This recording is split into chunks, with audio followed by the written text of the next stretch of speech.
എല്ലാവർക്കും സുഖമാണെന്ന് വിശ്വസിക്കുന്നു. എല്ലാ പ്രശ്നങ്ങളും ശരിയാകും, ടെൻഷൻ അടിക്കണ്ട. വീണ്ടും ഒരു ത്രില്ലർ സ്റ്റോറിയുമായി വന്നിട്ടുണ്ട്. ഒന്ന് ലൈക്ക് ചെയ്ത് കണ്ടോളൂ. കഥയുടെ തുടക്കത്തിൽ തന്നെ കൂട്ടുകാർക്കിടയിൽ സ്വാഭാവികമായി നടക്കുന്ന ഒരു ചെറിയ പന്തയം രണ്ടുപേരുടെ ജീവനെടുക്കുമെന്ന് ആരെങ്കിലും കരുതിയിട്ടുണ്ടാകുമോ? അതും വിവാഹത്തിനായി കാത്തിരുന്ന ഒരു മനോഹര പ്രണയ ജോഡികൾ. ഒരു പുരുഷൻ കുത്തേറ്റ് രക്തത്തിൽ കുളിച്ചും ഒരു സ്ത്രീ തൂക്കുകയറിലും അടുത്തടുത്തായി ശവമായി കിടക്കുന്നത് കണ്ടാൽ ഇത് പ്രണയ നൈരാശ്യത്തിൽ നടന്ന ആത്മഹത്യയാണോ, അതോ ആരെങ്കിലും വളരെ ബുദ്ധിപൂർവം ആസൂത്രണം ചെയ്ത കൊലപാതകമോ? ഒരു ചെറിയ ക്ലൂ വെച്ച് പോലീസ് കുറ്റവാളിയെ സമീപിക്കുന്ന രീതി നമ്മളെ പിടിച്ചിരുത്തും. തമാശയ്ക്ക് തുടങ്ങിയൊരു കാര്യം വിനയായി മാറിയത് കാരണം ആരാണ്? യഥാർത്ഥത്തിൽ ആ രണ്ടുപേരെ കൊന്നതാര്? ആ കൊലപാതകങ്ങൾക്ക് പിന്നിലുള്ള നടുക്കുന്ന സത്യം എന്താണ്? വരൂ, കഥയിലേക്ക് പോകാം. എയർ കണ്ടീഷൻ ചെയ്ത ആ ഓഫീസിൻ്റെ ഉള്ളിൽ നല്ല തണുപ്പാണ്. 20 അടി നീളവും 20 അടി വീതിയുമുള്ള വിശാലമായ മുറി. കണ്ണുകൾക്ക് കുളിർമയേകുന്ന നീല നിറത്തിലുള്ള പെയിൻ്റടിച്ച ചുവരുകൾ. ജനലിലെ കർട്ടനുകൾക്കിടയിലൂടെ കുറ്റാലം വെള്ളച്ചാട്ടത്തിൻ്റെ വാൾ പോസ്റ്റർ ചുവരിൻ്റെ ഒരു ഭാഗം മറച്ചിരിക്കുന്നു. മിനുസമാർന്ന തേക്കിൻ്റെ വാതിലിൽ Vineeth Kumar BTech MBA managing director എന്ന പിച്ചള അക്ഷരങ്ങൾ തെളിഞ്ഞു നിന്നു. കമ്പനിയുടെ വളർച്ചാ ഗ്രാഫ് വിവിധ വർണ്ണരേഖകളാൽ അവിടെ പ്രദർശിപ്പിച്ചിരുന്നു. കനത്ത ഗ്ലാസ്. മേശയ്ക്കപ്പുറം കറങ്ങുന്ന കസാരയിൽ ഇരിക്കുകയാണ് വിനീത്. 30 വയസ്സിനുള്ളിൽ പ്രായം. ഇളം നീല സഫാരി സൂട്ടിനുള്ളിൽ തൻ്റെ വ്യായാമം ചെയ്ത ശരീരം ഒതുക്കി വച്ചിരിക്കുന്നു. ഉറച്ച മുഖം. വലത് കണ്ണിന് മുകളിൽ നെറ്റിയിൽ ചെറിയൊരു മുറിപ്പാട്. ആ പാട് പോലും അവൻ്റെ മുഖത്തിന് ഭംഗിയായിരുന്നു. വെട്ടിയൊതുക്കിയ മുടി. വലത് കൈയിൽ ഷർട്ടിന് താഴെ സ്വർണ്ണ ബ്രേസ്ലെറ്റ് തിളങ്ങി. എപ്പോഴും കണ്ണുകളിൽ വെച്ചിരിക്കുന്ന കൂളിംഗ് ഗ്ലാസ് ഓഫീസിലിരിക്കുമ്പോൾ മാത്രം മേശപ്പുറത്ത് വെച്ചിട്ടുണ്ടാകും. ഫയലുകൾ നോക്കിക്കൊണ്ടിരിക്കുന്ന വിനീത് ഇടത് കൈ നീട്ടി ഫോൺ റിസീവർ എടുത്ത് ഒരു നമ്പർ ഡയൽ ചെയ്തു. മറുതലയ്ക്കിൽ ആരോ റിസീവർ എടുത്തു. മിസ്റ്റർ മുരളീധരൻ. Yes sir. ഇന്ന് തീയതി എത്രയാ? 30 സാർ. പ്രതിമാസ റിപ്പോർട്ട് ഇനിയും എൻ്റെ മേശപ്പുറത്ത് എത്തിയിട്ടില്ല. എന്താ സംഭവിച്ചത്?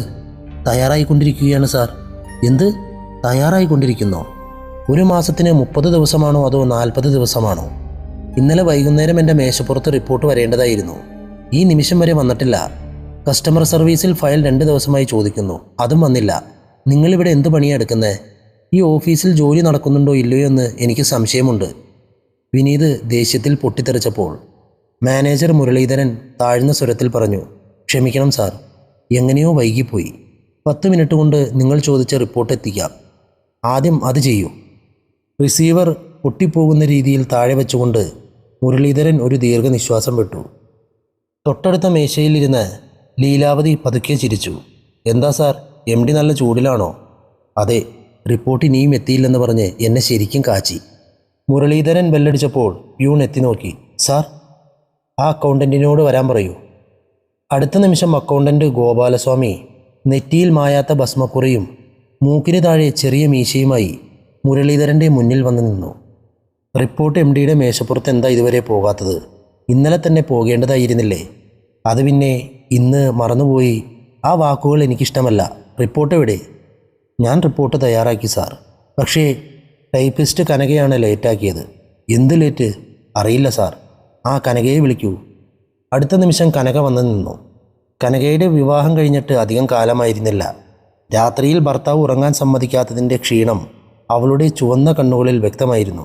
മിസ്സിസ് കനക, ഇന്നലെ തന്നെ അക്കൗണ്ടൻറ്റ് മന്ത്ലി റിപ്പോർട്ട് ടൈപ്പ് ചെയ്യാൻ തന്നല്ലോ. അതെ സാർ. അത് ടൈപ്പ് ചെയ്ത് കഴിഞ്ഞോ? ഇല്ല സാർ, ഇപ്പോൾ ചെയ്തുകൊണ്ടിരിക്കുന്നു. ഇന്നലെ എന്താ ചെയ്യാഞ്ഞേ? ചില അത്യാവശ്യ കത്തുകൾ ടൈപ്പ് ചെയ്യാൻ നിങ്ങളല്ലേ സാർ ഫോണിൽ പറഞ്ഞത്? മുരളീധരൻ നെറ്റിയിൽ കൈവച്ച് കുറച്ചു നേരം ഇരുന്നു. എന്നിട്ട് കനകയോട് ചോദിച്ചു, ആ റിപ്പോർട്ട് ടൈപ്പ് ചെയ്യാൻ ഇനി എത്ര നേരമെടുക്കും? ഉച്ചയ്ക്ക് 2 മണിയാകും സാർ. ഞാൻ തീർന്നു. MD ഇന്നെന്നെ പച്ചയ്ക്ക് കൊളുത്തു. ആ മനുഷ്യന് ദേഷ്യം വന്നാൽ അറിയാലോ. എങ്ങനെയെങ്കിലും ഒന്ന് സമാധാനിപ്പിക്കൂ സാർ. ഞാൻ 2 മണിയോടെ ടൈപ്പ് ചെയ്തു തരാം. മുരളീധരൻ വിയർത്ത മുഖം കർച്ചീഫ് കൊണ്ട് തുടച്ച് ടൈ മുറുക്കി വിനീതിൻ്റെ മുറിയിലേക്ക് നടന്നു. ഉള്ളിൽ വലിയ പേടിയായിരുന്നു. വാതിലിൽ മുട്ടി. യെസ്, വരാം. വാതിൽ തുറന്ന് ഉള്ളിൽ ചെന്നു. വിനീത് തലയുയർത്താതെ ഫയൽ നോക്കിക്കൊണ്ട് ചോദിച്ചു, റിപ്പോർട്ട് കൊണ്ടുവന്നോ? ഇല്ല സാർ. എന്തുകൊണ്ട്? മുരളീധരൻ മറുപടി പറയുന്നതിനു മുമ്പ് വിനീതിൻ്റെ മേശപ്പുറത്തെ ഫോൺ ശബ്ദിച്ചു. വിനീത് റിസീവർ എടുത്ത് സംസാരിച്ച ശേഷം അത് മുരളീധരൻ്റെ നേരെ നീട്ടി. ഫോൺ നിങ്ങൾക്കാണ്. മുരളീധരൻ വിനയത്തോടെ ഫോൺ വാങ്ങി. ഹലോ, ഞാൻ ഗംഗയാണ് സംസാരിക്കുന്നത്.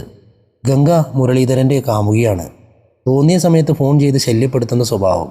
കവിത എഴുതും. മലയാള ഭാഷയോട് വലിയ സ്നേഹമാണ്. എന്താ ഗംഗേ, വിശേഷം എന്തെങ്കിലും? ഫ്രീയാണോ? അല്ല, ഇത്തിരി ജോലിയാണ്. ഒരു 2 മിനിറ്റ് സംസാരിക്കാമല്ലോ. വിനീത് ഫയൽ മറച്ചുകൊണ്ടിരിക്കുകയാണ്. മുരളീധരൻ അവനെ ഭയത്തോടെ നോക്കി തലയാട്ടി. ഗംഗ ആവേശത്തോടെ സംസാരിച്ചു. കുറച്ചു മുമ്പ് ഞാനൊരു കവിതാ പുസ്തകം വായിച്ചു. തലക്കെട്ട് എന്താണെന്നറിയാമോ? തീ ചിതറുന്ന ചന്ദ്രന്മാർ. അതിലൊരു കവിത. എൻ്റെ പൊന്നു ഗംഗെ, വൈകുന്നേരം വന്നിട്ട് കേൾക്കാം. എനിക്കിപ്പോൾ ഇച്ചിരി ജോലിയുണ്ട്. ജോലിയാണോ പ്രധാനം? എനിക്കായി 2 മിനിറ്റ് മാറ്റിവെക്കാൻ കഴിയില്ലേ? ആ പുസ്തകത്തിൽ ഒരു കവിത കൂടി വായിക്കാം. കേട്ടാൽ നിങ്ങൾ അമ്പരന്ന് പോകും. ഗംഗ വായിച്ചു. ഞങ്ങളുടെ ഗർഭപാത്രത്തിൻ്റെ ചൂടിൽ എന്ന് തുടങ്ങുന്ന കവിത ഗംഗ വായിക്കാൻ തുടങ്ങി. മുരളീധരൻ അസ്വസ്ഥനായി എന്ന് മൂളി. ഗംഗ വായന തുടർന്നു. കവിത വായിച്ചു കഴിഞ്ഞപ്പോൾ മുരളി പറഞ്ഞു, വളരെ നന്നായിട്ടുണ്ട് ഗംഗെ. എന്തെങ്ങനെ താല്പര്യമില്ലാതെ പറയുന്നത്? ഈ കവിതയിലെ ഓരോ വാക്കും നെഞ്ചിൽ ആണിയടിക്കുന്നത് പോലെയല്ലേ? ഗംഗ, നമുക്ക് വൈകുന്നേരം കാണാം. ഇപ്പോൾ എന്നെ വിടൂ. മുരളീധരൻ വേഗം ഫോൺ വെച്ചു. വിനീത് ഫയൽ മാറ്റിവെച്ച് തലയുയർത്തി. ഫോണിൽ സംസാരിച്ചു കഴിഞ്ഞോ? റിപ്പോർട്ട് ടൈപ്പ് ചെയ്തുകൊണ്ടിരിക്കുകയാണ് സാർ. ഇന്നലെ എന്താ ചെയ്യാഞ്ഞത്? അത് ചില അത്യാവശ്യ കത്തുകളുണ്ടായിരുന്നു. ശരി, സ്റ്റോക്ക് ബാലൻസ് അതെങ്കിലും റെഡിയാണോ? അതും വൈകുന്നേരമേ കിട്ടൂ സാർ. വിനീത് ദേഷ്യത്തിൽ കസാരയിൽ കറങ്ങി. ഞാനത് ചോദിച്ചിട്ടൊരാഴ്ചയായി. ബാങ്കിൽ സ്റ്റോക്ക് റിപ്പോർട്ട് കൊടുത്താലേ ലോൺ കിട്ടൂ. ഈ കമ്പനിയുടെ മാനേജറാണ് നിങ്ങൾ എന്താണ് ഇവിടെ ചെയ്യുന്നത്? അക്കൗണ്ടൻ്റ് ലെഡ്ജർ ചെയ്തില്ല, ടൈപ്പിസ്റ്റ് ടൈപ്പ് ചെയ്തില്ല എന്ന് മറ്റുള്ളവരുടെ മേൽ കുറ്റം പറയരുത്. അവരെക്കൊണ്ട് പണിയെടുപ്പിക്കാനാണ് നിങ്ങളെ മാനേജറാക്കിയത്. അത് സംഭവിച്ചത് എന്താണെന്ന് വെച്ചാൽ. വിനീത് കൈ ഉയർത്തി അവനെ തടഞ്ഞു. എന്നോടൊന്നും പറയണ്ട. കാമുകിയോട് ഫോണിൽ സംസാരിക്കുന്ന സമയം ഓഫീസിലെ കാര്യം നോക്കിയാൽ മതിയായിരുന്നു. സംസാരിച്ചുകൊണ്ടിരിക്കെ ചുവരിലെ ക്ലോക്ക് 1:30 അടിച്ചു. വിനീത് തളർച്ചയോടെ കസാരയിലേക്ക് ചാരി. ഓഫീസ് സമയം കഴിഞ്ഞു. ഇപ്പോൾ ലഞ്ച് ബ്രേക്കാണ്. ഇനി നിന്നെ വഴക്ക് പറയാൻ പറ്റില്ല. ലഞ്ച് കഴിഞ്ഞിട്ട് ബാക്കി നോക്കാം. ഇപ്പോൾ ലഞ്ചിന് എവിടെ പോകാം? മുരളീധരൻ ചിരിച്ചു. നീ വഴക്ക് പറഞ്ഞാൽ ഞാൻ ചുമ്മാ ഇരിക്കുമോ? എന്തെങ്കിലും പറഞ്ഞ് ഞാൻ മാനേജ് ചെയ്യും. ശരി, ഏത് ഹോട്ടലിലേക്കാണ് പോകണ്ടേ? വിനീതേ, നീ എവിടെ കൊണ്ടുപോയാലും ഞാൻ വരും. ഗംഗ കവിത വായിച്ച് എൻ്റെ വിശപ്പ് കൂട്ടി. 5 മിനിറ്റിനുള്ളിൽ നമുക്ക് ഏതെങ്കിലും ഹോട്ടലിലെത്തണം. എങ്കിൽ വാ, മച്ചായ റെസ്റ്റോറൻറ്റിൽ പോകാം. തൈരുവടയും മസാലദോശയും റെഡിയായിരിക്കും. Head post office. പിറ്റേന്ന് രാവിലെ 11 മണി. തപാൽ രജിസ്റ്ററിൽ ചെയ്യുന്ന കൗണ്ടറിൽ ജോലിയിലായിരുന്ന ഗംഗയുടെ അടുത്ത് അറ്റൻഡർ എത്തി. ഗംഗ മേഡം. എന്താ അന്തോണി? പോസ്റ്റ് മാസ്റ്റർ നിങ്ങളെ വിളിക്കുന്നു, ഉടനെ വരാൻ പറഞ്ഞു. ഗംഗ ജോലി നിർത്തി പോസ്റ്റ് മാസ്റ്ററുടെ മുറിയിലേക്ക് നടന്നു. 23 വയസ്സ്, നല്ല നിറം, നീളമുള്ള മുടി, കവിത പോലെയുള്ള കണ്ണുകൾ. ചുവന്ന സിൽക്ക് സാരിയിൽ മഞ്ഞ പൂക്കൾ തിളങ്ങി നിന്നു. അവൾ ഉള്ളിലേക്ക് കടന്നു. നമസ്കാരം സാർ. പോസ്റ്റ് മാസ്റ്റർ തിരിച്ചൊന്നും പറയാതെ അവളെ രൂക്ഷമായി നോക്കി. കുറച്ചു നേരം കഴിഞ്ഞ് ചോദിച്ചു, നീ ജോലിയിൽ ചേർന്നിട്ട് എത്ര നാളായി? 1.5 വർഷം. പ്രൊബേഷൻ പീരീഡ് എത്ര വർഷമാണെന്നറിയാമോ? അറിയാം, 2 വർഷം. ആ 2 വർഷം നീ മര്യാദയ്ക്ക് ജോലി ചെയ്ത് പേരെടുത്താലേ ജോലി പെർമനൻ്റ് ആകുമെന്നറിയാമോ? അറിയാം. അതറിഞ്ഞിട്ട് നീ എന്തിനാ ഇങ്ങനെ ചെയ്യുന്നത്? ഇന്നലെ വൈകുന്നേരം ഇളയ ചിറകുകൾ എന്ന സംഘടനയുടെ യോഗത്തിൽ നീ സംസാരിച്ചോ? അതെ. എന്തിനെക്കുറിച്ചാണ് സംസാരിച്ചത്? മലയാള ഭാഷയുടെ മഹത്വത്തെക്കുറിച്ച്. മലയാള ഭാഷയുടെ മഹത്വത്തെക്കുറിച്ചാണോ? അതോ ഭരണഭാഷയായ ഹിന്ദിയെക്കുറിച്ച് മോശമായിട്ടാണോ നീ സംസാരിച്ചത്? ഞാൻ മോശമായിട്ടല്ല സാർ സംസാരിച്ചത്, സത്യങ്ങളാണ് പറഞ്ഞത്. നിനക്ക് ഒന്നും പറഞ്ഞ് രക്ഷപ്പെടാൻ പറ്റില്ല. ഇന്നലെ നീ സംസാരിച്ചത് ഇൻ്റലിജൻസ് പോലീസ് ടേപ്പ് റെക്കോർഡ് ചെയ്തിട്ടുണ്ട്, കേട്ടു നോക്കൂ. Post master tape record on ചെയ്തു. ഗംഗയുടെ ശബ്ദം അവിടെ മുഴങ്ങി. നമ്മളെ ഇല്ലാതാക്കാൻ അവർ മനഃപൂർവ്വം ഹിന്ദി അടിച്ചേൽപ്പിക്കുകയാണ്. അങ്ങനെ തുടങ്ങുന്ന കവിത അവസാനിച്ചത്, പുലിയുടെ ചെവിയിൽ പൂവ് വയ്ക്കാൻ എലികൾക്ക് എത്ര ധൈര്യം വേണം. എൻ്റെ ആഗ്രഹം ഇതാണ്. രാജ്യത്തിൻ്റെ കിരീടത്തിൽ മലയാളത്തിന് വജ്രം പതിപ്പിക്കണം. Post master tape record off ചെയ്തു. സംസാരിച്ചത് നീ തന്നെയല്ലേ? അതെ സാർ. എത്ര മോശമായി സംസാരിക്കാമോ അത്രയും മോശമായി നീ സംസാരിച്ചു. സാർ, ആ ടേപ്പിലുള്ള വാക്കുകൾ ചില കവികൾ എഴുതിയതാണ്. തീ ചിതറുന്ന ചന്ദ്രന്മാർ എന്ന പുസ്തകത്തിൽ ഞാൻ വായിച്ചതാണ്. എങ്കിലും സംസാരിച്ചത് നീയാണല്ലോ. അതിനിപ്പോൾ എന്ത് ചെയ്യാൻ പോവുകയാണ്? നിന്റെ മേൽ നടപടിയെടുക്കാൻ മേലുദ്യോഗസ്ഥരിൽ നിന്നും ഉത്തരവ് വന്നിട്ടുണ്ട്. എന്ത് നടപടിയാണ് സാർ? പോസ്റ്റ് മാസ്റ്റർ ശബ്ദം താഴ്ത്തി. ഇവിടെ നോക്കുമോളെ, ഈ കാലത്ത് ജോലി കിട്ടാൻ വലിയ പ്രയാസമാണ്. അതും സെൻട്രൽ ഗവൺമെൻറ് ജോലി. കിട്ടിയ ജോലി കളയാതെ ഇങ്ങനെ ഹിന്ദിയും മലയാളവും പറഞ്ഞ് നടക്കണോ? എന്ത് നടപടിയാണ് സാർ? പറയൂ സാർ. നീ ഒരു മാപ്പപേക്ഷ എഴുതി തരൂ, ഞാനത് അയച്ച് അവരെ സമാധാനിപ്പിക്കാം. മാപ്പപേക്ഷയോ? അതെ. എന്ത് എഴുതണമെന്ന് പറയാം. ഇനി മുതൽ ഗവൺമെൻറ് ജീവനക്കാരിയായ ഞാൻ ഹിന്ദിയെ എതിർത്ത് സംസാരിക്കില്ല. അതുമായി ബന്ധപ്പെട്ട യോഗങ്ങളിൽ പങ്കെടുക്കില്ല. മുൻപ് സംസാരിച്ചതിൽ ഖേദിക്കുന്നു എന്ന് എഴുതണം. ഗംഗ ചിരിച്ചു. ഇതെഴുതിയാൽ മതിയോ സാർ? മതി. ഒരു പേപ്പറും പേനയും തരൂ സാർ, ഇപ്പോൾ തന്നെ എഴുതാം. ഇതാണ് ബുദ്ധി. അദ്ദേഹം പേപ്പർ നൽകി. ഗംഗ മിനിറ്റുകൾക്കുള്ളിൽ അതെഴുതി പോസ്റ്റ് മാസ്റ്റർക്ക് നൽകി. അത് വായിച്ച് അദ്ദേഹത്തിൻ്റെ മുഖം മാറി. അത് ഗംഗയുടെ രാജിക്കത്തായിരുന്നു. ഒരു കേന്ദ്ര സർക്കാർ ജോലിക്കായി എൻ്റെ ഭാഷാസ്നേഹം പണയം വയ്ക്കാൻ ഞാൻ തയ്യാറല്ല. ജോലി രാജിവെക്കുന്നു. രാവിലെ 9 മണി. ഓഫീസിൽ പോകാനുള്ള തിരക്കിലായിരുന്നു മുരളീധരൻ. മുറ്റത്ത് ഓട്ടോ വന്നു നിൽക്കുന്ന ശബ്ദം കേട്ട് അയാൾ നോക്കി. ഗംഗ ഓട്ടോയിൽ നിന്നിറങ്ങുന്നു. Good morning Ganga. Ganga auto വിട്ടയച്ച് ഉള്ളിലേക്ക് വന്നു. നിങ്ങൾ ഗുഡ് മോർണിംഗ് ഒന്നും പറയണ്ട. അതെന്താ? ഇന്നലെ ഉച്ചയ്ക്ക് 12 മണി മുതൽ ഞാൻ നിങ്ങളെ തിരയുകയാണ്. എവിടെ പോയി? ഒരു എസ്റ്റേറ്റ് കച്ചവടത്തിനായി ഞാനും വിനീതും കോത്തഗിരിയിൽ പോയി. രാത്രി 10 മണി കഴിഞ്ഞാണ് വന്നത്. നീ ഇവിടെ ദേഷ്യപ്പെട്ടിരിക്കുമ്പോൾ ഞങ്ങൾ ഊട്ടിയിൽ പോയിരിക്കുകയാണെന്നാണോ നീ കരുതിയത്? അല്ല, എന്താ കാര്യം? ഞാൻ ജോലി രാജിവെച്ചു. മുരളീധരൻ ഞെട്ടി. എന്ത്? കേട്ടില്ലേ? ഞാൻ ജോലി രാജിവെച്ചു. എന്തിന്? കാരണം കേട്ടപ്പോൾ അയാൾ കസാരയിലേക്ക് തളർന്നിരുന്നു. നീ എടുത്തു ചാടി ഗംഗേ. ആവശ്യമുള്ള എടുത്തുചാട്ടം. 2500 രൂപ ശമ്പളം പോയില്ലേ? എന്തിനാ എങ്ങനെ പരാതി പറയുന്നത്? BSc വരെ പഠിച്ചതല്ലേ, എനിക്ക് വേറെ ജോലി കിട്ടില്ലേ? അതത്ര എളുപ്പമല്ല. ഇന്ന് മാർച്ച് 15. വരുന്ന ഏപ്രിൽ മാസത്തിൻ്റെ ഉള്ളിൽ ഞാനൊരു നല്ല ജോലിയിൽ കയറി കാണിച്ചു തരണോ? എനിക്ക് വിശ്വാസമില്ല. ഞാൻ ജോലിയിൽ കയറിയാൽ എന്ത് പന്തയമാണ്? നീ തന്നെ പറയൂ. ഗംഗ ആലോചിച്ചിട്ട് പറഞ്ഞു. നിങ്ങൾ മുട്ടയടിക്കണം. മുട്ടയോ? വേനൽക്കാലത്ത് നല്ലതാണ്. ശരി, നീ തോറ്റാലോ? ദിവസവും 3 നേരം നിങ്ങൾക്ക് ഉമ്മ തരും. സത്യമാണോ? അതെ, എവിടെ വേണമെങ്കിലും തരും. പന്തയം സ്വീകരിച്ചു. പുറത്ത് കാറിൻ്റെ ഹോൺ മുഴങ്ങി. വിനീത് വന്നു. മുരളീധരൻ വേഗം ടൈ കെട്ടി വീട് പൂട്ടി. കാറിൽ നിന്നിറങ്ങിയ വിനീത് ഗംഗയെ കണ്ടപ്പോൾ പുഞ്ചിരിച്ചു. ഇതാര്? ഗംഗയോ? നിങ്ങളും ഇവിടെയുണ്ടോ? നിങ്ങൾ രണ്ടുപേരും നല്ല മൂഡിലായിരിക്കുമ്പോൾ ഞാൻ വന്നോ? നോ, സുഖമാണോ? ആ, സുഖമായിരിക്കുന്നു. എടാ വിനീതേ, ഗംഗ ഒരു മണ്ടത്തരം കാണിച്ചിട്ടാണ് വന്നത്. എന്താണത്? പോസ്റ്റ് ഓഫീസിലെ ജോലി രാജിവെച്ചു. മുരളീധരൻ പറഞ്ഞപ്പോൾ വിനീത് ഗംഗയെ നോക്കി. സത്യമാണോ ഗംഗേ? സത്യം. എന്തിന്? സെൻട്രൽ ഗവൺമെൻറ് ജോലിയിലിരുന്നു കൊണ്ട് ഹിന്ദിക്കെതിരെ സംസാരിക്കാൻ പാടില്ലത്രേ. പോസ്റ്റ് മാസ്റ്റർ വിളിച്ച് വഴക്ക് പറഞ്ഞു. മാപ്പപേക്ഷ ചോദിച്ചു. എങ്കിൽ പിന്നെ നിങ്ങളുടെ പണിയും നിങ്ങളും വേണ്ടെന്ന് വെച്ച് രാജിക്കത്ത് കൊടുത്തു പോന്നു. എടാ മുരളി, നീ എന്താ ഗംഗയെ സപ്പോർട്ട് ചെയ്യാത്തത്?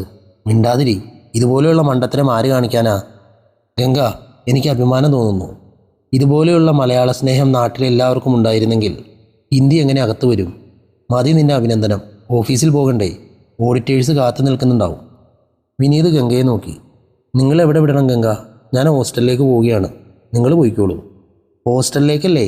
വരൂ, ഞാൻ വിടാം. വേണ്ട, പോകുന്ന വഴിയിൽ ഒരു കൂട്ടുകാരിയെ കാണാനുണ്ട്. വിനീത് ഡ്രൈവിംഗ് സീറ്റിലേക്ക് പോയപ്പോൾ മുരളീധരൻ ഗംഗയോട് രഹസ്യമായി ചോദിച്ചു. വൈകുന്നേരം എവിടെ കാണണം? വല്ല സിനിമയ്ക്കും പോയാലോ? ഏത് സിനിമ? അലങ്കാരിൽ ബാലചന്ദ്രൻ്റെ സിനിമ നല്ലതാണെന്ന് കേട്ടു. പോകാം. 6 മണിക്ക് തിയേറ്റർ വാതിൽക്കൽ വരണം. മുരളീധരൻ കാറിൽ കയറി. കാറ് അണ്ണാശാലയിലെ ട്രാഫിക്കിലൂടെ പതുക്കെ നീങ്ങി. വിനീത് അത്ഭുതപ്പെട്ടു. മുരളി, നിന്റെ ആള് ഗംഗ നല്ല ധൈര്യമാണല്ലോ. മുരളീധരൻ അഭിമാനത്തോടെ ചിരിച്ചു. ഇങ്ങനെയുള്ള ധൈര്യം ഒരു പെണ്ണിനും വരില്ല. ശരി, നിന്റെ വിവാഹം എപ്പോഴാണ്? എത്ര നാളിങ്ങനെ പ്രണയിച്ച് നടക്കാനാണ് ഭാവം? ഗംഗയെ വിവാഹം കഴിക്കാൻ ഞാൻ ഈ നിമിഷം റെഡിയാണ്. പക്ഷേ പ്രശ്നം ഗംഗയുടെ ഭാഗത്താണ്. എന്ത് പ്രശ്നം? ഗ്രാമത്തിലുള്ള അവളുടെ അച്ഛനമ്മമാരോട് നമ്മുടെ പ്രണയം പറയാൻ അവൾക്ക് ചെറിയൊരു പേടിയുണ്ട്. അതിൽ പേടിക്കാൻ എന്തിരിക്കുന്നു? അതൊരു പേടിയാണ്. ഡ്രൈവ് ചെയ്തുകൊണ്ടിരിക്കുന്ന വിനീത് പെട്ടെന്ന് സ്പീഡ് കുറച്ച് വണ്ടി റോഡരികിൽ ഒതുക്കി. എന്തിനാ കാറ് നിർത്തിയത്? മനസ്സിലൊരു ഐഡിയ. എന്ത് ഐഡിയ? നിന്റെ ആൾ ഗംഗയ്ക്ക് ഒരു ഷോക്ക് ട്രീറ്റ്മെൻറ്റ് കൊടുത്താലോ? Shock treatment? അതെ, നിനക്ക് വേറെ ഒരു പെണ്ണുമായി വിവാഹം ഉറപ്പിച്ചു എന്ന് കള്ളം പറഞ്ഞാലോ? മുരളീധരൻ ചിരിച്ചു. അവൾ വിശ്വസിക്കില്ല. വിശ്വസിക്കുന്ന രീതിയിൽ ഞാൻ ചെയ്താൽ? നീ എന്ത് ചെയ്താലും ശരി, എൻ്റെ ഗംഗ വിശ്വസിക്കില്ല. വിശ്വസിപ്പിച്ച് കാണിച്ചു തരാം. നിന്റെ ഗംഗ ഒരു സാധാരണ നാട്ടിൻപുറത്തെ പെണ്ണിനെ പോലെ നിന്റെ അടുത്ത് വന്ന് കരഞ്ഞ് ബഹളമുണ്ടാക്കും. നീ തോൽക്കും. ഇല്ല, ഈ പന്തയത്തിൽ ഞാൻ ജയിക്കും. 10 ദിവസത്തിൻ്റെ ഉള്ളിൽ നിന്റെ ഗംഗയെ ഞാൻ കരയിപ്പിച്ച് കാണിച്ചു തരാം. ശരി. 2 നിബന്ധനകൾ. ഒന്ന്, നീ ഒരാഴ്ചത്തേക്ക് ഈ നാട്ടിൽ ഉണ്ടാകാൻ പാടില്ല. ഓഫീസ് കാര്യത്തിനായി ബാംഗ്ലൂരിലേക്ക് പോകൂ. ഒരാഴ്ച കഴിഞ്ഞ് തിരിച്ചു വാ. ബാംഗ്ലൂരിൽ പോകുന്ന കാര്യം ഗംഗയോട് പറയാമല്ലോ? പറയാം. രണ്ടാമത്തെ നിബന്ധന, നമ്മൾ തമ്മിലുള്ള ഈ പന്തയത്തെക്കുറിച്ച് ഗംഗ അറിയരുത്. എൻ്റെ തലയിൽ തൊട്ട് സത്യം ചെയ്യൂ. അവൻ സത്യം ചെയ്തു. കാറ് മുന്നോട്ട് നീങ്ങിയപ്പോൾ മുരളീധരൻ ചോദിച്ചു, നിന്റെ പ്ലാൻ എന്താണെന്നറിയാമോ? തീർച്ചയായും, പക്ഷെ ഇപ്പോൾ പറയില്ല. ബാംഗ്ലൂരിൽ പോയിട്ട് വാ, പറയാം. മുരളീധരൻ ചിരിച്ചു. നീ എന്ത് പ്ലാനിട്ടാലും ശരി, ഗംഗയെ പറ്റിക്കാൻ പറ്റില്ല. കാരണം മറ്റുള്ളവരെ പോലെയല്ല അവൾ. ഒരാളുടെ സംസാരവും മുഖഭാവവും കണ്ടാൽ പറയുന്ന കാര്യം സത്യമാണോ കള്ളമാണോ എന്ന് അവൾ കണ്ടെത്തും. അത് നമുക്ക് നോക്കാം. വിനീത് വേഗത്തിൽ വണ്ടി ഓടിച്ചു. അന്നുച്ചയ്ക്ക് 1 മണിയോടെ മുരളീധരൻ ഗംഗയെ വിളിച്ചു. ഗംഗ, വൈകുന്നേരം നമുക്ക് സിനിമയ്ക്ക് പോകാൻ പറ്റില്ല. എന്തേ? ഇപ്പോൾ ഞാൻ ബാംഗ്ലൂരിലേക്ക് പോവുകയാണ്. എന്താ പെട്ടെന്ന്? ഓഫീസ് കാര്യത്തിന് തന്നെയാണ്. പോയിട്ടെപ്പോൾ വരും? ഒരാഴ്ചയാകും. അമ്മോ, അത്രയും നാൾ നിൽക്കണോ? വളരെ പ്രധാനപ്പെട്ട കാര്യമാണ്. വേറെ വഴിയില്ല, നിന്നേ പറ്റൂ. നിങ്ങളുടെ കൂടെ വിനീത് വരുന്നുണ്ടോ? ഇല്ല, ഞാൻ മാത്രം. ഇപ്പോൾ ഇറങ്ങുന്നു. ബാംഗ്ലൂരിലെത്തിയിട്ട് വിളിക്കാം. മുരളീധരൻ ഫോൺ വെച്ചപ്പോൾ അടുത്തുണ്ടായിരുന്ന വിനീത് ചിരിച്ചു. ഗംഗയുടെ മനസ്സിപ്പോൾ തന്നെ തകർന്നിട്ടുണ്ടാവും. നീ കരുതുന്നത് തെറ്റാണ് വിനീത്. ആ, നോക്കാം. സ്ത്രീകൾ സ്ത്രീകൾ തന്നെയാണ്. പ്രണയത്തിൻ്റെ കാര്യത്തിൽ അവർ വലിയ ഭീരുക്കളാണ്. നീ എന്ത് പ്ലാനാണ് വെച്ചിരിക്കുന്നത്? ബാംഗ്ലൂരിൽ പോയിട്ട് വാ, പറയാം. ഒരു കാര്യം, നീ ബാംഗ്ലൂരിലായിരിക്കുമ്പോൾ ഗംഗ താമസിക്കുന്ന ഹോസ്റ്റലിലേക്ക് ഫോൺ ചെയ്യരുത്. കത്തുകളും അയക്കരുത്. ശരി? ബാംഗ്ലൂരിൽ പോയി നീ ചെയ്യേണ്ട ഓഫീസ് കാര്യങ്ങൾ ആ പേപ്പറിൽ കുറിച്ചിട്ടുണ്ട്. അത് എടുത്തോളൂ. ജോലി കഴിഞ്ഞ് തിരിച്ചു വരൂ. ദിവസവും എന്നെ വിളിക്കണം. മുരളീധരൻ തലയാട്ടി. മുരളീധരൻ ബാംഗ്ലൂരിൽ പോയി 3-ാം ദിവസം വൈകുന്നേരം 6 മണി. അക്കൗണ്ടന്റ് ഗോപാലസ്വാമി കുറേ ഫയലുകളുമായി വിനീതിൻ്റെ മുറിയിൽ ചെന്നു. സൂട്ട് കേസിൽ കമ്പ്യൂട്ടർ ഷീറ്റുകൾ നിറയ്ക്കുകയായിരുന്നു വിനീത്. എന്താ ഗോപാൽ, ഈ ഫയലുകൾ ഒപ്പിട്ടാൽ? Income tax ഫയലുകളാണ്. ഞാനിപ്പോൾ പുറത്തേക്ക് പോകുന്നു. നാളെ രാവിലെ നോക്കാം. ശരി സാർ. വിനീത് മുറിക്ക് പുറത്തിറങ്ങി. ടൈപ്പിസ്റ്റ് കനക ജോലിയിലായിരുന്നു.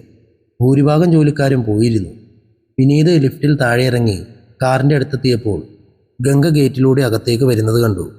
Hello, good evening Ganga. Good evening mister Vineeth. എന്താ ഈ വഴി? നിങ്ങളുടെ ആൾ ബാംഗ്ലൂരിൽ പോയിരിക്കുകയാണെന്ന് അറിയാമല്ലോ. പറഞ്ഞിട്ടാണ് പോയത്. അറിയാം, പക്ഷേ പോയിട്ട് 3 ദിവസമായി. ഫോണിൽ എന്നോട് സംസാരിച്ചില്ല. അദ്ദേഹം ഏത് ഹോട്ടലിലാണ് താമസിക്കുന്നത്? ഫോൺ നമ്പർ ഏതാണെന്ന് ചോദിക്കാൻ വന്നതാണ്. ഇന്നലെ എന്നോട് സംസാരിച്ചു. ഓഫീസ് കാര്യങ്ങൾ പറഞ്ഞിട്ട് ഉടനെ ഫോൺ വെച്ചു. ഏത് ഹോട്ടലിലാണ് താമസിക്കുന്നതെന്ന് ചോദിക്കാൻ മറന്നു. ഇന്ന് മുരളീധരൻ വിളിച്ചില്ല. നാളെ വിളിക്കുമ്പോൾ ചോദിക്കാം. ഓക്കെ, വളരെ നന്ദി. ഗംഗ പുഞ്ചിരിച്ച് മടങ്ങിപ്പോയി. മുരളീധരൻ ബാംഗ്ലൂരിൽ പോയി ഒരാഴ്ച കഴിഞ്ഞ് തിരികെ എത്തി. രാവിലെ 10 മണി. വിനീത് മുരളീധരനെയും കൂട്ടി കാറിൽ കയറി പുറപ്പെട്ടു. നമ്മളെങ്ങോട്ടാ പോകുന്നത്? പ്ലാനിൻ്റെ 1-ാം ഘട്ടം തുടങ്ങുന്നു. കണ്ടോളൂ. ഇടുങ്ങിയ ഗലികൾ കിടന്ന് എല്ലീസ് റോഡിലെത്തി. അവിടെ വാനവിൽ പ്രസ് എന്ന ബോർഡ് കണ്ടു. അവിടെ കാറ് നിർത്തി. എനിക്കൊന്നും മനസ്സിലാകുന്നില്ല. അകത്തേക്ക് വരൂ, പടിപടിയായി മനസ്സിലാകും. അവർ പ്രിൻറ്റിംഗ് പ്രസ്സിലേക്ക് കയറി. അത്യാവശ്യം വലിയ മുറി. കലണ്ടറുകൾ അവിടെ കിടക്കുന്നു. ജനാലകളില്ലാത്ത മുറിയിൽ പകൽ പോലും ട്യൂബ് ലൈറ്റ് വേണമായിരുന്നു. പേപ്പറിൻ്റെയും മഷിയുടെയും ഗന്ധം അവിടെ ഉണ്ടായിരുന്നു. അടിച്ചു തീർത്ത പേപ്പർ കെട്ടുകൾ അവിടെ അടുക്കി വച്ചിരുന്നു. കണ്ണട വെച്ചൊരു സ്ത്രീ ഫോണിൽ രഹസ്യമായി സംസാരിക്കുന്നുണ്ടായിരുന്നു. അടുത്തുണ്ടായിരുന്ന ഒരാൾ വിനീതിനെ കണ്ടതും എഴുന്നേറ്റു. വരൂ സാർ, ഇരിക്കൂ. അവർ കസാരയിലേക്കിരുന്നു. വിനീത് ചോദിച്ചു, കഴിഞ്ഞോ? കഴിഞ്ഞു സാർ, ഇപ്പോൾ കെട്ടിവെച്ചതേയുള്ളൂ. എന്താ കുടിക്കുന്നത്? Coffee, cool drinks? ഒന്നും വേണ്ട. ആ പാഴ്സൽ എടുക്കൂ. കല്യാണം ആർക്കാണ് സാർ? ഇവർക്കാണ്. വിനീത് മുരളീധരനെ കാണിച്ചു. ആശംസകൾ സാർ. അയാൾ മേശയ്ക്ക് താഴെ നിന്നും ഒരു കെട്ടെടുത്ത് നൽകി. അവർ പുറത്തിറങ്ങി. അമ്പരന്ന് പോയ മുരളീധരൻ ചോദിച്ചു, വിനീത്, എന്താണിതെല്ലാം? കാറിൽ കയറൂ, പറയാം. അവർ കാറിൽ കയറി യാത്ര തുടങ്ങി. വിനീത് പുക വലിച്ചുകൊണ്ട് വണ്ടി ഓടിച്ചു. ഇനി സംസാരിക്കാമോ? പറയൂ. നിന്റെ ഗംഗയെ ബാംഗ്ലൂരിൽ നിന്നും വന്ന ശേഷം കണ്ടോ? നോ. ബാംഗ്ലൂരിലായിരുന്നപ്പോൾ കത്തുകൾ അയച്ചോ? നോ. ശരി, ആ പാഴ്സൽ തുറക്ക്. മുരളീധരൻ അത് തുറന്നു. ഉള്ളിൽ വിവാഹ ക്ഷണക്കത്തുകൾ. വരൻ മുരളീധരൻ, വധു എന്ന സ്ഥലത്ത് പേര് കണ്ടപ്പോൾ അയാൾ ഞെട്ടിപ്പോയി. കൗസല്യ എന്ന് അച്ചടിച്ചിരിക്കുന്നു. ആരാണ് ഈ കൗസല്യ? എനിക്കറിയില്ല. വിനീത് ചിരിച്ചു. ഇതാണ് ഞാൻ പറഞ്ഞ പ്ലാൻ. ഗംഗയ്ക്ക് ഞാൻ നൽകാൻ പോകുന്ന ഷോക്ക് ട്രീറ്റ്മെൻറ്റ്. ഈ ക്ഷണക്കത്ത് വെച്ച് നീ ഗംഗയെ കാണുമ്പോൾ അപ്രതീക്ഷിതമായി വിവാഹം നിശ്ചയിച്ചു, ഇനി എന്നെ മറന്നേക്കൂ എന്ന് പറയണം. മുരളീധരൻ പുഞ്ചിരിച്ചു. ഗംഗ ഈ കത്ത് കാണുമ്പോൾ തകർന്നു പോകുമെന്ന് തോന്നുന്നു. അതെ, അവൾ വിശ്വസിക്കില്ല. പോയി ക്ഷണക്കത്ത് കൊടുക്ക്. നിന്റെ ഗംഗയുടെ അവസ്ഥ അപ്പോൾ അറിയാം. ബീച്ചിലേക്ക് വരാൻ പറയൂ. കടൽ തീരം. വൈകുന്നേരം 6 മണി. മുരളീധരൻ തൻ്റെ സ്കൂട്ടർ നിർത്തിയിറങ്ങി. ഗംഗയോട് വരാൻ പറഞ്ഞ സ്ഥലത്തേക്ക് മണലിലൂടെ പതുക്കെ നടന്നു. കയ്യിൽ വിവാഹ ക്ഷണക്കത്ത്. കണ്ണകി പ്രതിമയ്ക്ക് അപ്പുറമുള്ള സിമന്റ് ബെഞ്ചിനടുത്ത് ഗംഗ കടലിലേക്ക് നോക്കിയിരിക്കുകയാണ്. ക്രീം നിറത്തിലുള്ള സാരിയിൽ കാപ്പിപ്പൊടി നിറത്തിലുള്ള വലിയ പൂക്കളുണ്ടായിരുന്നു. സാരിയുടെ നിറത്തിന് ചേരുന്ന ബ്ലൗസ്, നെറ്റിയിൽ റോസാപ്പൂവിൻ്റെ നിറമുള്ള സ്റ്റിക്കർ പൊട്ട്, കഴുത്തിൽ നേർത്ത സ്വർണ്ണമാല ബ്ലൗസിൻ്റെ ഉള്ളിൽ മറഞ്ഞിരിക്കുന്നു. അടുത്തു ചെന്ന മുരളീധരൻ പതുക്കെ വിളിച്ചു, ഗംഗ. ശബ്ദം കേട്ടവൾ ആവേശത്തോടെ തിരിഞ്ഞു നോക്കി. പുഞ്ചിരിച്ചുകൊണ്ട് പരിഭവിച്ചു. 4 മണിക്കൂർ ലേറ്റായി. മുരളീധരൻ ഒന്നും മിണ്ടാതെ മുഖത്ത് സങ്കടം വരുത്തി അവളുടെ അടുത്തിരുന്നു. മനഃപൂർവ്വം ദീർഘശ്വാസം വിട്ടു. ഗംഗ അത്ഭുതത്തോടെ അവനെ നോക്കി. എന്താ ഒരുമാതിരി ഇരിക്കുന്നേ? എങ്ങനെ ഇരിക്കുന്നു? എന്തോ നഷ്ടപ്പെട്ട പോലെ. സുഖമില്ലേ? അവൾ അവൻ്റെ നെറ്റിയിൽ തൊട്ടു നോക്കി. നിങ്ങൾ ബാംഗ്ലൂരിൽ പോയപ്പോൾ ഞാൻ എൻ്റെ നാട്ടിൽ പോയി. ഉച്ചയ്ക്ക് നിങ്ങൾ വിളിച്ചപ്പോൾ ഈ കാര്യം പറയുന്നതിന് മുമ്പ് നിങ്ങൾ ഫോൺ വെച്ചു. നാട്ടിൽ നിന്നും എപ്പോൾ വന്നു? ഇന്ന് രാവിലെ. നാട്ടിൽ അച്ഛനും അമ്മയും സുഖമായിരിക്കുന്നു. അവർക്ക് സുഖമാണ്. നിങ്ങൾക്കാണ് സുഖമില്ലാത്തത്. എന്തിനെങ്ങനെ പേടിക്കുന്നത്? ഓഫീസിൽ വല്ല പ്രശ്നമുണ്ടോ? ഇല്ല, അവൻ തലയാട്ടി ചോദിച്ചു. ഇത്തവണ അച്ഛനമ്മമാരോട് നമ്മുടെ പ്രണയത്തെക്കുറിച്ച് പറഞ്ഞു. ഓ, അതാണോ നിങ്ങളുടെ വിഷമം? നമ്മുടെ പ്രണയത്തെക്കുറിച്ച് ഇത്തവണ തീർച്ചയായും പറയുമെന്ന് കരുതിയാണ് പോയത്. അവിടെ ചെന്നപ്പോൾ നടന്നില്ല. അച്ഛനോട് മനസ്സ് തുറന്ന് സംസാരിക്കാൻ പറ്റിയ സാഹചര്യം വന്നില്ല. അടുത്ത തവണ തീർച്ചയായും പറയും. ദേഷ്യപ്പെടരുത്. ഇപ്പോൾ എനിക്ക് ദേഷ്യം വരുന്നില്ല ഗംഗ. ഗംഗയുടെ മുഖം മാറി. അവൻ തുടർന്നു, നീ ഈ പ്രണയത്തെക്കുറിച്ച് വീട്ടിൽ പറയാത്തത് ഒരു തരത്തിൽ നല്ലതാണ്. ഗംഗയുടെ കണ്ണുകളിൽ അമ്പരപ്പ് പടർന്നു. അവൾ വിറയ്ക്കുന്ന സ്വരത്തിൽ ചോദിച്ചു, എന്താ നിങ്ങൾ ഈ പറയുന്നത്? മുരളീധരൻ വരുത്തിക്കൂട്ടിയ സങ്കടത്തോടെ പറഞ്ഞു, നമ്മൾ തമ്മിലുള്ള ഈ ബന്ധം ഒരു ദുസ്വപ്നമായി കരുതി മറന്നേക്കൂ ഗംഗ. എൻ്റെ അമ്മാവൻ്റെ മകളുമായി വിവാഹം നിശ്ചയിച്ചു. ഒരു നിർണായക സാഹചര്യത്തിൽ എനിക്ക് ഈ വിവാഹത്തിന് സമ്മതിക്കേണ്ടി വന്നു. ഗംഗ എഴുന്നേറ്റു.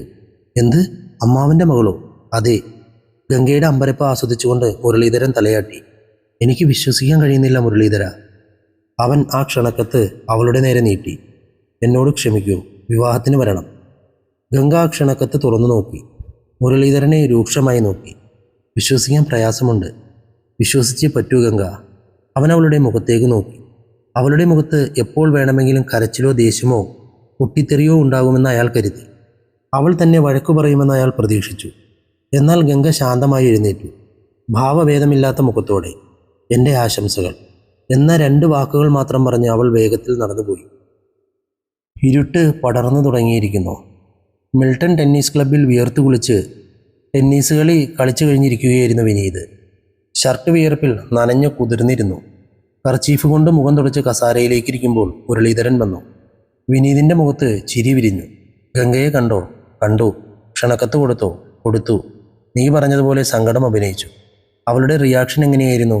അറിയില്ല. അറിയില്ലെന്നോ? എന്തെങ്കിലും പറഞ്ഞിട്ടുണ്ടാകുമല്ലോ. ഒന്നുകിൽ നിന്നെ ചീത്ത പറയണം, അല്ലെങ്കിൽ കരഞ്ഞ് ബഹളമുണ്ടാക്കണം. അവൾ കരഞ്ഞില്ല, ചീത്തയും പറഞ്ഞില്ല. കുറച്ചു നേരം മിണ്ടാതെ ഇരുന്നു. എന്നിട്ട് എഴുന്നേറ്റ് ആശംസകൾ എന്ന് മാത്രം പറഞ്ഞുപോയി. എനിക്ക് മനസ്സ് വല്ലാതെ വേദനിക്കുന്നു വിനീത്. എനിക്ക് അവിടെ വെച്ച് തന്നെ അവളെ സമാധാനിപ്പിക്കണമെന്ന് തോന്നി. പക്ഷേ നമ്മുടെ പന്തയം കാരണം മനസ്സ് കല്ലാക്കിയിരുന്നു. വിനീത് താടിയിൽ തടവി. ഇങ്ങനെയൊരു റിയാക്ഷൻ ഞാൻ പ്രതീക്ഷിച്ചില്ല. ഗംഗ ശരിക്കും ധൈര്യശാലി തന്നെയാണ്. മറ്റുള്ള സ്ത്രീകളെപ്പോലെ കരഞ്ഞില്ല. എന്തായാലും നാളെ രാവിലെ 8 മണി വരെ നോക്കാം. അതിനുശേഷം ഫോൺ വിളിച്ച് സമാധാനിപ്പിക്കാം. ശരി. ഞാൻ നാളെ രാവിലെ തിരൂർ നീർമലയിൽ ഒരു കല്യാണത്തിന് പോയിട്ട് 10:30 ഓഫീസിൽ വരൂ. നീ എനിക്ക് വേണ്ടി കാത്തിരിക്കണ്ട, ഓട്ടോ പിടിച്ചു വന്നോളൂ. ശരി. പിറ്റേന്ന് രാവിലെ 10:50. തിരുനീർമലയിലെ വിവാഹം കഴിഞ്ഞ് വിനീത് ഓഫീസിലെത്തി. AC ഓൺ ചെയ്ത് അയാൾ കസാരയിലേക്ക് ചാരിയിരുന്നു. അന്നത്തെ ജോലികളുടെ ലിസ്റ്റ് മേശപ്പുറത്തുണ്ടായിരുന്നു. 4ാമത്തെ കാര്യമായി ഇൻകം ടാക്സ് വിഷയത്തെക്കുറിച്ച് മുരളീധരനോട് സംസാരിക്കാനായി ഫോണെടുത്തു. ആ മുരളി, ഇൻകം ടാക്സ്. വിനീത് സംസാരിക്കാൻ തുടങ്ങിയപ്പോൾ അക്കൗണ്ടൻ്റ് ഇടയിൽ കയറി. ഞാൻ ഗോപാലാണ് സാർ. മുരളി സീറ്റിലില്ലല്ലോ. അദ്ദേഹം ഇതുവരെ വന്നില്ലല്ലോ. ഇതുവരെ വന്നില്ലേ? അയാൾ വാച്ചിലേക്ക് നോക്കി. സമയം 10:55. മുരളിയുടെ അടുത്ത് നിന്നും വല്ല ഫോണും വന്നോ? ഇല്ല സാർ. ശരി, മുരളി വന്നാൽ ഉടനെ എൻ്റെ മുറിയിലേക്ക് വരാൻ പറയൂ. ശരി സാർ. അയാൾ മുരളീധരനെക്കുറിച്ച് ആലോചിച്ച് ഒരു ഫയൽ തുറന്നു. ഗംഗയെ കാണാൻ പോയതാണെന്ന് അയാൾ കരുതി. പെട്ടെന്ന് ഫോൺ ശബ്ദിച്ചു. ഹലോ, മിസ്റ്റർ വിനീതല്ലേ? യെസ്, ഞാൻ ഇൻസ്പെക്ടർ നവനീത കൃഷ്ണൻ സംസാരിക്കുന്നു. നിങ്ങളുടനെ നിങ്ങളുടെ സുഹൃത്ത് മുരളീധരൻ്റെ വീട്ടിലേക്ക് വരണം. എന്തിന്? മുരളീധരൻ കൊല ചെയ്യപ്പെട്ടിരിക്കുന്നു. എന്ത്? വിനീത് കുമാറിൻ്റെ കയ്യിലുണ്ടായിരുന്ന റിസീവർ ഞെട്ടലിൽ താഴെ വീണു. ഇൻസ്പെക്ടർ തുടർന്നു. രാത്രിയിലാണ് സംഭവം നടന്നതെന്ന് തോന്നുന്നു. വളരെ ക്രൂരമായ രീതിയിൽ കുത്തേറ്റാണ് മരണം. ആര് ചെയ്തതാണെന്നറിയില്ല. അതിനെക്കുറിച്ചുള്ള അന്വേഷണത്തിലാണ്. നിങ്ങൾ ഉടനെ വന്നാൽ നന്നായിരുന്നു. ഇതാ ഇപ്പോൾ തന്നെ വരാം. അയാൾ വേഗം താഴേക്കിറങ്ങി കാർ ഓടിച്ചു. 15 മിനിറ്റിൻ്റെ ഉള്ളിൽ മുരളീധരൻ്റെ വീടിൻ്റെ മുന്നിൽ കാർ നിന്നു. മുറ്റത്ത് കുറച്ചുപേർ കൂടി നിൽക്കുന്നു. പോലീസ് ജീപ്പും ഉണ്ടായിരുന്നു. വിറയ്ക്കുന്ന ശരീരത്തോടെ വിനീത് അകത്തേക്ക് ഓടി. ഇൻസ്പെക്ടർ അവനെ എതിരേറ്റു. മിസ്റ്റർ വിനീത്? അതെ. അകത്തേക്ക് വരൂ. അദ്ദേഹം അവനെ ഉള്ളിലേക്ക് കൂട്ടിക്കൊണ്ടുപോയി. കിടപ്പുമുറിയിൽ മുരളീധരൻ രക്തത്തിൽ കുളിച്ചു കിടക്കുന്നു. കണ്ണുകൾ പാതി തുറന്ന നിലയിൽ. മുഖമാകെ രക്തം കട്ടപിടിച്ച് തറയിൽ വയ്യാത്ത അവസ്ഥയിൽ. ബെഡ്ഷീറ്റാകെ അലങ്കോലപ്പെട്ടിരിക്കുന്നു. ചുവരുകളിൽ രക്തം തെറിച്ചിരിക്കുന്നു. ഇന്നലെ വൈകുന്നേരം വരെ ആരോഗ്യത്തോടെ ടെന്നീസ് കളിക്കാമെന്ന മുരളീധരൻ ഇന്ന് ഇങ്ങനെയൊരു അവസ്ഥയിൽ. വിനീത് പൊട്ടിക്കരഞ്ഞു. ഇൻസ്പെക്ടർ നവനീതകൃഷ്ണൻ അവൻ്റെ തോളിൽ കൈവച്ചു. മിസ്റ്റർ വിനീത്, രാവിലെ വാതിൽ തുറക്കാത്തതുകൊണ്ട് അയൽക്കാർ സംശയിച്ച് വിവരമറിയിച്ചു. ഞാൻ വന്ന് വാതിൽ തകർത്ത് നോക്കിയപ്പോഴാണ് ഇത് കണ്ടത്. ഈ കൊലപാതകം എന്തിനാണ്, ആര് ചെയ്തു എന്നത് നിങ്ങൾ തരുന്ന വിവരങ്ങൾ വെച്ചാണ് തീരുമാനിക്കാൻ കഴിയും. വിനീത് കർച്ചീഫ് കൊണ്ട് കണ്ണു തുടച്ചു. ഇൻസ്പെക്ടർ ചോദിച്ചു, മുരളീധരൻ്റെ സ്വദേശം എവിടെയാണ്? മായന്നൂർ. അവനൊറ്റയ്ക്കായിരുന്നു താമസം. നാട്ടിൽ ബന്ധുക്കളുണ്ടെങ്കിലും അത്ര അടുപ്പമില്ല. നിങ്ങളും മുരളീധരനും തമ്മിൽ എത്ര നാളത്തെ പരിചയമുണ്ട്? കോളേജ് കാലം മുതൽ ഞങ്ങൾ അടുത്ത സുഹൃത്തുക്കളാണ്. ഞാൻ പഠിത്തം കഴിഞ്ഞ് MD ആയപ്പോൾ മുരളീധരനെ മാനേജറായി നിയമിച്ചു. അവനൊരു നല്ല സുഹൃത്തായിരുന്നു, ജോലിയിൽ മിടുക്കനും. ഇതൊരു വലിയ നഷ്ടമാണ് സാർ. എൻ്റെ വലത് കൈ ഒടിഞ്ഞതുപോലെ തോന്നുന്നു. ഇൻസ്പെക്ടർ സ്വരം താഴ്ത്തി ചോദിച്ചു, മുരളീധരൻ ഇങ്ങനെ കൊല്ലപ്പെടാൻ കാരണക്കാരൻ ആരായിരിക്കുമെന്ന് നിങ്ങൾ കരുതുന്നു? വിനീതിന് ഗംഗയെ ഓർമ്മ വന്നു. പറയൂ, എന്താണ് ആലോചിക്കുന്നത്? സംശയം ആരുടെ മേലായാലും പറയൂ. സാർ, ഈ കൊലപാതകം ഗംഗ തന്നെ ചെയ്തതായിരിക്കണം. ഗംഗയോ? അതാരാണ്? മുരളീധരൻ്റെ കാമുകിയാണ് സാർ. ഞാനും മുരളീധരനും തമാശയ്ക്ക് ഒരു പന്തയം വെച്ചിരുന്നു. ആ പന്തയത്തിൻ്റെ അനന്തരഫലമാണിത്. വിനീത് ഗംഗയുടെ ധൈര്യം പരിശോധിക്കാൻ തയ്യാറാക്കിയ ആ ക്ഷണക്കത്ത് നാടകത്തെക്കുറിച്ച് പറഞ്ഞു. നവനീത കൃഷ്ണൻ അത് കേട്ടിട്ട് ചോദിച്ചു, ആ ഗംഗ എവിടെയാണ്? അമരാവതി വർക്കിംഗ് വിമൻസ് ഹോസ്റ്റലിൽ. ഉടനെ ഇൻസ്പെക്ടർ പറഞ്ഞു, കോൺസ്റ്റബിൾ, അമരാവതി ഹോസ്റ്റലിൽ പോയി അവിടെയുള്ള ഗംഗ എന്ന പെണ്ണിനെ ഉടനെ ഇങ്ങോട്ട് കൂട്ടിക്കൊണ്ടുവരിക. ശരി സാർ. അമരാവതി ഹോസ്റ്റൽ തിരുവാൻമൂരിൻ്റെ ഒരു വശത്ത് വേപ്പ് മരങ്ങൾക്കിടയിലായിരുന്നു. കോൺസ്റ്റബിൾ അവിടെ ചെന്നു. ഹോസ്റ്റൽ ശാന്തമായിരുന്നു. ഓഫീസിൽ നിന്ന് എഴുതിയ മുറിയിൽ ടൈപ്പ്റൈറ്റർ ശബ്ദം കേട്ടു. ചെന്നപ്പോൾ കണ്ണട വെച്ചൊരു സ്ത്രീ ടൈപ്പ് ചെയ്യുന്നത് നിർത്തിയിട്ട് ചോദിച്ചു, ആരെയാണ് വേണ്ടത്? ഇവിടെ ഗംഗ എന്നൊരു പെൺകുട്ടി. അതേ ഉണ്ട്. ഒന്ന് വിളിക്കാമോ? എന്തിന്? ഒരു അന്വേഷണവുമായി ബന്ധപ്പെട്ട് കാണണം. നിൽക്കൂ, ഞാൻ അയക്കാം. ആ സ്ത്രീ മുറികളുള്ള ഭാഗത്തേക്ക് നടന്നു. വരാന്തയിലൂടെ നടന്ന് മൂലയിലുള്ള ആ മുറിക്ക് മുന്നിലെത്തി. ഗംഗ എന്ന് വിളിച്ച് വാതിലിൽ മുട്ടി. വാതിൽ ചാരിയിരിക്കുകയാണെന്ന് കണ്ട് പതുക്കെ തള്ളി. ഉള്ളിൽ ഗംഗ ഫാനിൽ തൂങ്ങി നിൽക്കുകയായിരുന്നു. ജീവനില്ലാത്ത ശരീരം. വിനീത് തകർന്നുപോയി. ഇൻസ്പെക്ടർ നവനീത കൃഷ്ണനോടൊപ്പം ഹോസ്റ്റലിലെത്തിയ അവൻ ഗംഗയെ തൂങ്ങിക്കിടക്കുന്നത് കണ്ട് ചുവരിലേക്ക് ചാരി നിന്നു. ഗംഗയുടെ മനോഹരമായ മുഖം തൂക്കുകയറിൻ്റെ മുറുക്കത്താൽ വികൃതമായിരിക്കുന്നു. നാക്കൽപ്പം പുറത്തേക്ക് തള്ളിയിരിക്കുന്നു. സാരി അഴിഞ്ഞ് നിലത്ത് കിടക്കുന്നു. വാർഡനെ ഇൻസ്പെക്ടർ ചോദ്യം ചെയ്തു, ഈ ഹോസ്റ്റൽ വാർഡൻ നിങ്ങളാണോ? അതെ. അവൾ കരയുകയായിരുന്നു. ഒരു പെൺകുട്ടി തൂങ്ങി മരിച്ചിരിക്കുന്നു. കണ്ടിട്ട് രാത്രി നടന്നതാണെന്ന് തോന്നുന്നു. ഇപ്പോൾ ഉച്ചയ്ക്ക് 12:30 ഇതുവരെ എങ്ങനെ അറിഞ്ഞില്ല? സാർ, ഇവിടെ ആകെ 37 പേരുണ്ട്. എല്ലാവരും ജോലിക്ക് പോകുന്നവരാണ്. ശനി ഞായർ അവധിയായതുകൊണ്ട് 30 പേരും കൂടി ഒരു ടൂർ പോയിരിക്കുകയാണ്. ഇന്നലെ രാത്രി ഹോസ്റ്റലിൽ ഞാനും ഗംഗയും ഗിരിജ എന്ന പെൺകുട്ടിയും മാത്രമേ ഉണ്ടായിരുന്നുള്ളൂ. ഗിരിജ രാവിലെ 6 മണിക്ക് ഡ്യൂട്ടിക്ക് പോയി. ജോലിയുടെ തിരക്കിൽ ഞാൻ ഗംഗയെ മറന്നുപോയി. ജോലി രാജിവെച്ച് അവൾ വേറെ ജോലി തിരയുകയാണെന്ന് എനിക്കറിയാം. കോൺസ്റ്റബിൾ വന്ന് ചോദിച്ചപ്പോഴാണ് അവളെക്കുറിച്ച് ഓർമ്മ വന്നത്. ഗംഗ എത്ര വർഷമായി ഇവിടെയുണ്ട്? 1 വർഷം. ജോലി എന്താ രാജിവെച്ചത്? ഗംഗയ്ക്ക് മലയാളത്തോട് വലിയ സ്നേഹമായിരുന്നു, ഹിന്ദിയോട് വെറുപ്പും. ഹിന്ദിക്കെതിരെ പ്രസംഗിച്ചതിന് അധികാരികൾ വഴക്ക് പറഞ്ഞു. അതുകൊണ്ട് രാജിവെച്ചു. വളരെ ധൈര്യമുള്ള പെണ്ണാണ് അവൾ. എന്തിനാണ് ഇങ്ങനെ ചെയ്തതെന്ന് അത്ഭുതം തോന്നുന്നു. നവനീത കൃഷ്ണൻ സബ് ഇൻസ്പെക്ടറോട് ചോദിച്ചു, കത്തുകൾ വല്ലതും കിട്ടിയോ? ഇല്ല സാർ, ഒന്നും കിട്ടിയില്ല. ഒരു വിവാഹ ക്ഷണക്കത്ത് മാത്രം കിട്ടി. അദ്ദേഹം അത് വാങ്ങി വിനീതിനെ കാണിച്ചു. നിങ്ങൾ പറഞ്ഞ ക്ഷണക്കത്ത് ഇതായിരുന്നല്ലേ? കണ്ണുകൾ നിറഞ്ഞ വിനീത് തലയാട്ടി. അതെ സാർ. നിങ്ങൾ കളിച്ച കളി എവിടെ എത്തിയെന്ന് കണ്ടല്ലോ. Sorry sir. ഇപ്പോൾ സോറി പറഞ്ഞിട്ട് എന്ത് ലാഭം? ഗംഗ ദേഷ്യം സഹിക്കാനാവാതെ മുരളീധരനെ കൊന്നിട്ട് ആത്മഹത്യ ചെയ്തു. ഒരു കോൺസ്റ്റബിൾ ചെറിയൊരു ഡയറിയുമായി വന്നു. സാർ, ഇത് തലയണയ്ക്ക് താഴെ ഇരുന്നതാണ്. ഇൻസ്പെക്ടർ അത് തുറന്നു. ആദ്യ പേജിൽ തന്നെ ഒരു കവിത. മലയാളം ഞാൻ സംസാരിക്കുകയല്ല, ശ്വസിക്കുകയാണ്. ഞാൻ ശ്വസിക്കുന്ന വായുവിൽ ഓക്സിജൻ അല്ല, മലയാളമാണുള്ളത്. സബ് ഇൻസ്പെക്ടർ ചോദിച്ചു, ബോഡി താഴെ ഇറക്കാമോ? ബോഡി പരിശോധിച്ച ശേഷം പോസ്റ്റ്മോർട്ടത്തിന് അയക്കൂ. ഗംഗയുടെ ശരീരം താഴെ ഇറക്കി തറയിൽ കിടത്തി. ഇൻസ്പെക്ടർ ഗംഗയുടെ വലതുകൈ നോക്കിയപ്പോൾ നെറ്റി ചുളിച്ചു. കനകരാജ്, ഗംഗയുടെ വലതുകൈ വിരലുകൾ നോക്കൂ. വിരലുകൾ അമർത്തി അടച്ചിരിക്കുന്നു. വിരലുകൾക്കിടയിൽ വെള്ളയായി എന്തോ കണ്ടു. അത് മുരളീധരൻ്റെ ഫോട്ടോയായിരുന്നു. നവനീതകൃഷ്ണൻ അത് വാങ്ങി വിനീതിനെ നോക്കി. ഗംഗയ്ക്ക് മുരളീധരനോടുണ്ടായ അടങ്ങാത്ത ദേഷ്യത്തിന് ഈ ഫോട്ടോ സാക്ഷിയാണ്. ഗംഗ ഇങ്ങനെയൊരു ക്രൂരമായ തീരുമാനമെടുക്കുമെന്ന് ഞാൻ കരുതിയില്ല. അവൾ വഴക്കു പറയുമെന്ന് കരുതി. കൊലപാതകിയായി ആത്മഹത്യ ചെയ്യുമെന്ന് കരുതിയില്ല. വിനീതിൻ്റെ കണ്ണുകൾ നിറഞ്ഞു. പിറ്റേന്ന് ഉച്ചയ്ക്ക് 3 മണി.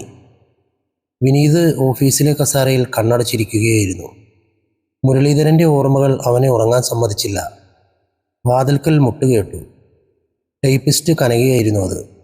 സാർ, ഫുഡ് കഴിച്ചില്ലല്ലോ. എനിക്ക് വേണ്ട. അവൻ ദേഷ്യപ്പെട്ടപ്പോൾ അവൾ മാറിപ്പോയി. ഫോൺ ബെല്ലടിച്ചു. റിസപ്ഷനിസ്റ്റാണ്. സാർ, ഇൻസ്പെക്ടർ നവനീതകൃഷ്ണൻ വന്നിട്ടുണ്ട്. അകത്തേക്ക് വിടൂ.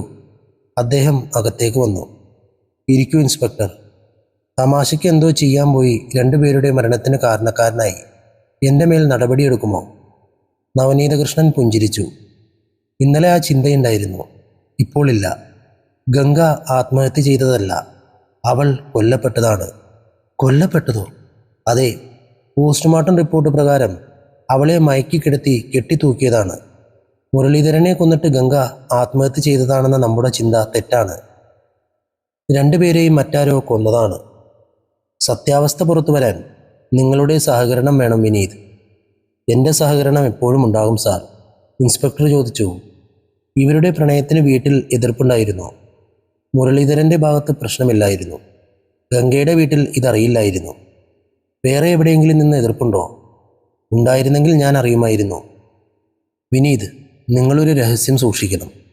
ഗംഗ ആത്മഹത്യ ചെയ്തതാണെന്ന് ഇപ്പോൾ വാർത്ത കൊടുത്തിരിക്കുന്നത്. കൊലപാതകമാണെന്നറിഞ്ഞാൽ കൊലയാളി ജാഗ്രത പാലിക്കും.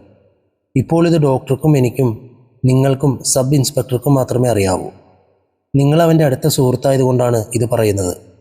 ഇൻസ്പെക്ടർ, ഇങ്ങനെയൊരു ക്രൂരത ചെയ്യാൻ ആർക്കാണ് അവരോട് ഇത്ര ദേഷ്യം? അദ്ദേഹം എഴുന്നേറ്റു. ഞങ്ങൾ കണ്ടെത്തും. കൊലയാളിക്ക് അധിക നാൾ ഒളിച്ചിരിക്കാൻ കഴിയില്ല. ഞാൻ നാളെ വരാം. അദ്ദേഹം പോയി കഴിഞ്ഞപ്പോൾ വിനീത് കണ്ണടച്ചിരുന്നു. വീണ്ടും ഫോൺ ബെല്ലടിച്ചു. സാർ, രാഘവൻ എന്നൊരാൾ കാണാൻ വന്നിട്ടുണ്ട്. സുഹൃത്താണെന്ന് പറയുന്നു. അകത്തേക്ക് വിടൂ. രാഘവൻ അകത്തു വന്നു. വെള്ള പാൻറ്റും ഷർട്ടും, വൃത്തിയില്ലാത്ത രൂപം, പുകവലിച്ച് കറുത്ത ചുണ്ടുകൾ. ഇരിക്കൂ രാഘവൻ, കുറേ നാളായല്ലോ കണ്ടിട്ട്. പേപ്പറിൽ വാർത്ത കണ്ടു. മുരളീധരനും ഗംഗയും മരിച്ച വാർത്ത. അയാൾ പരിഹാസത്തോടെ ചിരിച്ചു. എന്തിനാ ചിരിക്കുന്നത്? ചെയ്യുന്നതൊക്കെ ചെയ്തിട്ട് നീ തന്നെ സങ്കടപ്പെടുകയാണോ? ഗംഗയെയും മുരളീധരനെയും കൊന്നത് നീയാണെന്ന് എനിക്കറിയാം. നീ എന്താ ഈ പറയുന്നേ? വിനീത് ദേഷ്യപ്പെട്ടു. നീ നാടിനെ പറ്റിക്കും, എന്നെ പറ്റിക്കാൻ കഴിയില്ല. ഗംഗയെ നീ പ്രണയിച്ച കാര്യം എനിക്കറിയാമല്ലോ. ആ പ്രണയം പരാജയപ്പെട്ടപ്പോൾ ഉണ്ടായ നിന്റെ വേദന എനിക്കറിയാം. രാഘവ, 6 മാസം മുമ്പ് ഞാൻ ഗംഗയെ പ്രണയിച്ചത് സത്യമാണ്. പക്ഷെ അവൾക്ക് മുരളിയോടാണ് സ്നേഹമുണ്ടായിരുന്നത്. അതറിഞ്ഞപ്പോൾ ഞാനത് അവസാനിപ്പിച്ചു. നീ എൻ്റെ കൂടെ കാറിൽ വരുമ്പോൾ ഞാനത് നിന്നോട് മാത്രമേ പറഞ്ഞിട്ടുള്ളൂ. അതിനർത്ഥം ഞാൻ കൊലയാളിയാണെന്നാണോ? രാഘവൻ എഴുന്നേറ്റു. ശരി, ഞാൻ പോകുന്നു. എനിക്കൊരു 500 രൂപ വേണം. വിനീത് പണം നൽകി. അയാൾ പോയി കഴിഞ്ഞപ്പോൾ വിനീത് ഒരു ദീർഘശ്വാസം വിട്ടു. ഇൻസ്പെക്ടർ നവനീതകൃഷ്ണൻ മുരളീധരൻ്റെ അയൽക്കാരനായ മുരുകാനന്ദനെ ചോദ്യം ചെയ്തു. അന്ന് രാത്രി മുരളീധരനെ കണ്ടിരുന്നു. 8 മണിയോടെ മുറ്റത്തിരിക്കുന്നത് കണ്ടു. 9 മണിവരെ അവിടെ ഉണ്ടായിരുന്നു. പിന്നീട് ആരെങ്കിലും വന്നോ എന്നറിയില്ല. ബഹളമൊന്നും കേട്ടില്ല. അന്വേഷണം തുടർന്ന നവനീതകൃഷ്ണൻ ചില കാര്യങ്ങൾ പിടികിട്ടി. പോസ്റ്റ്മോർട്ടം പ്രകാരം മുരളീധരൻ കൊല്ലപ്പെട്ട് 1 മണിക്കൂർ കഴിഞ്ഞാണ് ഗംഗ കൊല്ലപ്പെട്ടത്. ഹോസ്റ്റലിൽ ആരുമില്ലാത്ത സമയം കൊലയാളി കൃത്യമായി ഉപയോഗിച്ചു. അദ്ദേഹത്തിന് രാഘവൻ എന്നൊരാളുടെ ഫോൺ വന്നു. വിനീത് ഗംഗയെ വിവാഹം കഴിക്കാൻ ആഗ്രഹമുണ്ടായിരുന്നു. 8 മണിക്ക് ഭാരതി പാർക്കിൽ വരൂ, കൂടുതൽ കാര്യങ്ങൾ പറയാം. പോലീസ് യൂണിഫോമിൽ വരരുത്. 8 മണിക്ക് നവനീതകൃഷ്ണൻ പാർക്കിലെത്തി. അവിടെ സിമന്റ് ബെഞ്ചിൽ രാഘവൻ ഇരിക്കുന്നുണ്ടായിരുന്നു. ചെന്നപ്പോൾ കണ്ട കാഴ്ച ഭീകരമായിരുന്നു. രാഘവന്റെ നെഞ്ചിലാകെ രക്തം. അയാൾ കൊല്ലപ്പെട്ടിരിക്കുന്നു. വിനീതിനെ അങ്ങോട്ട് വിളിച്ചു വരുത്തി. ഇത് രാഘവൻ തന്നെയാണ്, എൻ്റെ പഴയ കോളേജ് സുഹൃത്ത്, വിനീത് പറഞ്ഞു. ഇത് കേട്ട ഇൻസ്പെക്ടർ പറഞ്ഞു, കുറ്റവാളി പതുക്കെ പതുക്കെ പുറത്തു വരികയാണ്. വിനീത്, നിങ്ങൾ ഗംഗയെ വിവാഹം കഴിക്കാൻ ആഗ്രഹിച്ച കാര്യം രാഘവൻ ഫോണിൽ പറഞ്ഞിരുന്നു. അത് സത്യമാണോ? സത്യമാണ് സാർ. പക്ഷേ മുരളിയുമായുള്ള ബന്ധമറിഞ്ഞപ്പോൾ ഞാനത് വിട്ടു. നിങ്ങൾ ഈ കാര്യം എന്നിൽ നിന്നും മറച്ചു. അതുകൊണ്ട് പ്രയോജനമില്ലെന്ന് തോന്നി, വിനീത് പറഞ്ഞു. സാർ, രാഘവനൊരു മദ്യപാനിയാണ്. 7 മണി കഴിഞ്ഞ് അവന് സ്വബോധമുണ്ടാകില്ല. ഫോണിൽ സംസാരിച്ചത് അവനായിരിക്കില്ല. എന്നെ കൊടുക്കാൻ ആരോ ചെയ്തതാണ്. അവർ രാഘവൻ സ്ഥിരമായി പോകാറുള്ള ഗാർഡൻ അവന്യൂ ബാറിൽ ചെന്നു. അവിടുത്തെ വെയിറ്റർ സെന്തിൽനാഥൻ പറഞ്ഞു, രാഘവൻ ഇന്ന് നേരത്തെ വന്നു പോയി. ഒരു ടാക്സിയിലാണ് പോയത്. പുറത്തെ ഓട്ടോ ഡ്രൈവർമാർ പറഞ്ഞു, അതൊരു അംബാസഡർ ടാക്സി ആയിരുന്നു. രാഘവൻ്റെ കൂടെ വേറെ ആരോ ഉണ്ടായിരുന്നു. അപ്പോഴാണ് ആ ടാക്സി കണ്ടെത്തിയത്. ആ ടാക്സിയിലെ ഡ്രൈവർ സന്താനമാണെന്ന് കണ്ടെത്തി. സന്താനം മറ്റാരുമല്ല, അക്കൗണ്ടന്റ് ഗോപാലസ്വാമിയുടെ സഹോദരനാണെന്ന സത്യം ഇൻസ്പെക്ടറെ ഞെട്ടിച്ചു. ഇതോടെ കൊലയാളി ഓഫീസിൻ്റെ ഉള്ളിൽ തന്നെയുണ്ടെന്നും വിനീതിൻ്റെയും മുരളിയുടെയും നീക്കങ്ങൾ കൃത്യമായി അറിയുന്ന ആരോ ആണെന്നും അദ്ദേഹം ഉറപ്പിച്ചു. നേരിട്ടുള്ള തെളിവുകളില്ലാത്തതിനാൽ ഗോപാലസ്വാമിയെ കൊണ്ട് തന്നെ തെറ്റ് ചെയ്യിക്കാൻ ഇൻസ്പെക്ടർ തീരുമാനിച്ചു. അദ്ദേഹം വിനീതുമായി ചേർന്നൊരു നാടകം പ്ലാൻ ചെയ്തു. വിനീത് ഓഫീസിൽ എല്ലാവരും കേൾക്കെ ഗോപാലസ്വാമിയെ വിളിച്ചു പറഞ്ഞു, ഗോപാൽ, മുരളിയുടെ മരണം എന്നെ വല്ലാതെ തളർത്തി. എനിക്ക് കുറച്ച് ദിവസം മാറി നിൽക്കണം. ഞാൻ 10 ദിവസത്തേക്ക് ഊട്ടിയിലേക്ക് പോവുകയാണ്. എനിക്ക് ടിക്കറ്റ് ബുക്ക് ചെയ്യണം. ഞാൻ അവിടെ പോകുന്ന കാര്യം രഹസ്യമായി വെക്കണം. ഇത് കേട്ടപ്പോൾ ഗോപാലസ്വാമി കരുതിയത് വിനീത് പോയാൽ അന്വേഷണം തണുക്കുമെന്നും താൻ സുരക്ഷിതനാകുമെന്നാണ്. എന്നാൽ തൊട്ടു പിന്നാലെ ഇൻസ്പെക്ടർ ഓഫീസിലെത്തി ഗോപാലസ്വാമിയോട് പറഞ്ഞു, അക്കൗണ്ടന്റ്, ടാക്സിയെക്കുറിച്ച് ഞങ്ങൾക്ക് സൂചന കിട്ടിയിട്ടുണ്ട്. കുറ്റവാളി വലയിലായി കഴിഞ്ഞു. അതുകൊണ്ട് വിനീതിന് 10 ദിവസത്തെ അവധി വേണ്ട. വെറും ഒരാഴ്ചത്തേക്ക് ടിക്കറ്റ് എടുത്താൽ മതി. ബാക്കി കാര്യങ്ങൾ ഞാൻ നോക്കിക്കോളാം. ഇൻസ്പെക്ടറുടെ ആത്മവിശ്വാസം ഗോപാലസ്വാമിയെ ഭയപ്പെടുത്തി. തൻ്റെ സഹോദരൻ സന്താനം പിടിക്കപ്പെട്ടാൽ താനും കുടുങ്ങുമെന്ന് അയാൾ ഉറപ്പിച്ചു. വിനീത് ഊട്ടിയിലേക്ക് തിരിക്കുന്നതിന് മുമ്പ് എന്തെങ്കിലും ചെയ്തേ പറ്റൂ എന്ന വെപ്രാളത്തിൽ അയാൾ ഒരു കത്തെഴുതി. വിനീത് മുറിയിലില്ലാത്ത സമയം നോക്കി ഗോപാലസ്വാമി തൻ്റെ കാമുകിയും ഓഫീസിലെ ടൈപ്പിസ്റ്റുമായ കനകയ്ക്ക് ആ രഹസ്യ കത്ത് കൈമാറാൻ ശ്രമിച്ചു. ആ കത്തിൽ ഇങ്ങനെയായിരുന്നു: സന്താനത്തിൻ്റെ വണ്ടി പോലീസ് തിരിച്ചറിഞ്ഞു. ഏത് നിമിഷവും അപകടം സംഭവിക്കാം. വിനീത് ഊട്ടിക്ക് പോകുന്നതിന് മുമ്പ് നമുക്ക് ഇവിടുന്ന് രക്ഷപ്പെടണം. നീ വേഗം പോയി സന്താനത്തെ കണ്ട് വണ്ടി മാറ്റാൻ പറയൂ. കനകയ്ക്ക് കത്ത് നൽകുന്നതിന് മുമ്പ് തന്നെ മറഞ്ഞു നിന്ന ഇൻസ്പെക്ടർ ആ കത്ത് പിടിച്ചെടുത്തു. ഇതോടെ ഗോപാലസ്വാമിക്ക് ഒഴിഞ്ഞു മാറാൻ വഴിയില്ലായിരുന്നു. ചോദ്യം ചെയ്യലിൽ ഗോപാലസ്വാമി കുറ്റകൃത്യം വിവരിച്ചു. ഗോപാലസ്വാമി കമ്പനിയിൽ നിന്നും 3 ലക്ഷം രൂപ തിരിമറി നടത്തിയിരുന്നു. മുരളീധരൻ ഇത് കണ്ടുപിടിക്കുകയും പോലീസിൽ അറിയിക്കുമെന്ന് പറയുകയും ചെയ്തു. വിനീത് മുരളിയും തമ്മിലുള്ള പന്തയത്തെക്കുറിച്ച് ഗോപാലസ്വാമി നേരത്തെ അറിഞ്ഞു. മുരളി ഗംഗയ്ക്ക് ക്ഷണക്കത്ത് നൽകുന്നതും അവർ പിണങ്ങുന്നതും അയാൾ കണ്ടു. ഈ സാഹചര്യം കൊലപാതകത്തിന് ഏറ്റവും അനുയോജ്യമാണെന്ന് അയാൾ ഉറപ്പിച്ചു. അന്ന് രാത്രി തന്നെ മുരളീധരൻ വീട്ടിൽ ഒറ്റയ്ക്കായിരുന്ന സമയം നോക്കി ഗോപാലസ്വാമിയും സഹോദരൻ സന്താനവും അവിടെ എത്തി. പണത്തിൻ്റെ കാര്യത്തിൽ വീണ്ടും തർക്കമുണ്ടായപ്പോൾ അവർ മുരളീധരനെ ക്രൂരമായി കൊലപ്പെടുത്തി. മുരളിയുടെ മൃതദേഹം രക്തത്തിൽ കുളിച്ച നിലയിൽ അവിടെ ഉപേക്ഷിച്ചു. മുരളിയെ കൊന്നാൽ മാത്രം പോരാ, ആ കുറ്റം മറ്റാരുടെയെങ്കിലും മേൽ വരണമെന്ന് ഗോപാലസ്വാമിക്ക് നിർബന്ധമുണ്ടായിരുന്നു. അതിനായി അവർ ഗംഗയെ തിരഞ്ഞെടുത്തു. മുരളിയുമായി പിണങ്ങി മനോവിഷമത്തിലിരിക്കുന്ന ഗംഗ മുരളിയെ കൊന്നിട്ട് ആത്മഹത്യ ചെയ്തു എന്ന് വരുത്തി തീർക്കുവാനായിരുന്നു ലക്ഷ്യം. മുരളിയെ കൊന്ന ഉടനെ അവർ സന്താനത്തിൻ്റെ ടാക്സിയിൽ ഗംഗയുടെ ഹോസ്റ്റലിലെത്തി. ഹോസ്റ്റലിൽ മറ്റ് അന്തേവാസികളില്ലാത്ത സമയം അവർക്ക് അനുകൂലമായി. അവർ ഗംഗയുടെ മുറിയിൽ അതിക്രമിച്ച് കയറി അവളെ ബോധം കെടുത്തി. ബോധമില്ലാത്ത ഗംഗയെ അവർ ഫാനിൽ കെട്ടിത്തൂക്കി. മുരളീധരൻ നൽകിയ ആ ക്ഷണക്കത്ത് അവർ അവിടെ തന്നെ വെച്ചു. മാത്രമല്ല, അവർക്ക് മുരളിയോടുള്ള പക കാണിക്കാനെന്ന വണ്ണം മുരളിയുടെ ഒരു ഫോട്ടോ അവളുടെ വിരലുകൾക്കിടയിൽ ബലമായി തിരികെ വച്ചു. പിന്നെ രാഘവനെ കൊല്ലാനുള്ള കാരണം.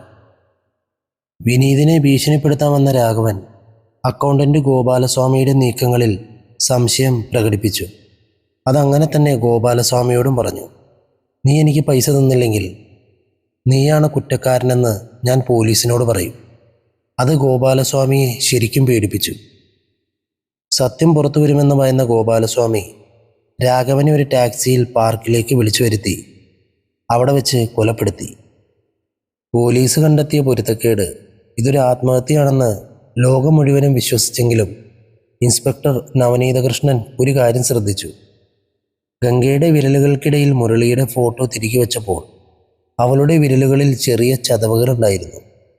ഒരാൾ സ്വന്തം ഇഷ്ടപ്രകാരം ഫോട്ടോ പിടിക്കുകയാണെങ്കിൽ അത്തരം ചതവുകൾ ഉണ്ടാവില്ല. മരിച്ച ശേഷമോ ബോധമില്ലാത്തപ്പോഴോ മറ്റാരോ ബലമായി ആ ഫോട്ടോ അവിടെ തിരികെ വെച്ചതാണെന്ന് അദ്ദേഹം മനസ്സിലാക്കി.